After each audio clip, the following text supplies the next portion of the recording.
What's up, y'all? Welcome to Tabletop Bros. Today we're taking a look at a completed Sector Imperialis terrain set. This set is a perfect configuration for use in games of Killteam or small games of Warhammer 40,000.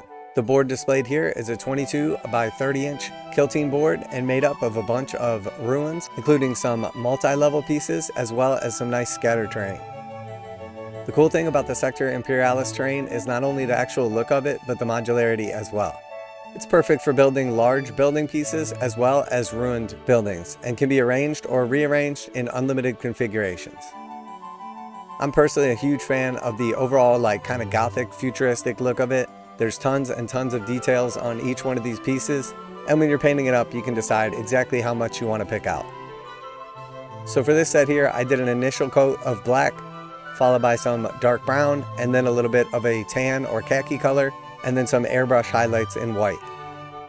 For the floor pieces, I started with a dark blue and lightened it up with the airbrush as well to give it a little bit of a different look.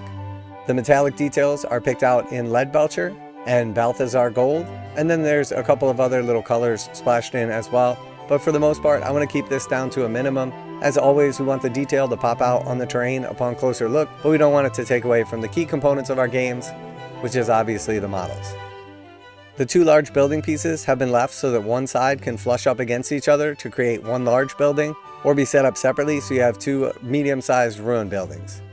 There's a nice combination of configurations for the actual scattered terrain destroyed buildings, and then a lot of cool and unique pieces in the broken statues, drain, and other pieces of scattered terrain.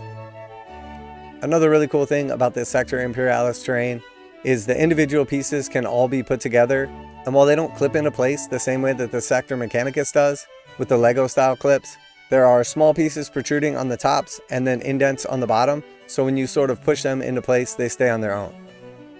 Now if you bump this set or jar the table badly, there's definitely a possibility that they can come apart, but for the most part they go together quite well and are perfect for small games of 40k or Killteam. I love the look of the actual Gothic ruins, as well as the incorporated statue pieces, the various drains, mechanical aspects. And one really cool thing about the Games Workshop terrain sets and various things that they've produced over the years, even though some are a little bit more industrial and some are a little bit more Gothic, none of them look out of place on the tabletop.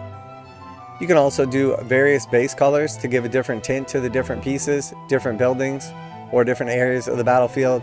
I've also used some washes through the airbrush to darken up the areas where there are some breaks. But overall the look we're going for is a sort of Zenithal highlight, so the bottoms of each piece are a little bit darker and the tops of each piece are a little bit lighter. I used a batch painting technique on this actual terrain set, so I knocked it out in relatively little time. It's easy to build, and because I've done a few of these in the past, it goes together quite nicely. You do need to make sure before and after painting that you adequately clean the connection points and make sure everything will go together as desired before putting on your final coats of paint. So now that we have the setup here and I've demonstrated a couple of different configurations showing off all the components, let's take a closer look at some of the individual pieces. Hopefully at some point in the near future, Games Workshop will reprint this set, as it is becoming extremely difficult to find. So let's start here with what is arguably my favorite piece, the broken or ruined statue. I love the detail on these statues, and the actual statues themselves are almost impossible to get, so this is the closest thing. And then we have our drain piece, another really cool piece that adds some flavor to the battlefield, little bits of rubble surrounding them. Then we have some broken pillars and crashed down walls. We have some of the smaller statues incorporated in some of the scatter piece terrain walls. And then the actual individual pieces of the walls that clip right on top are really nice and loaded with detail as well. And if you don't want to have a second level, you can remove the floors if you like, but I prefer to have a couple of vantage points. Another really cool piece is this ruined statue here. Definitely a big fan of this one.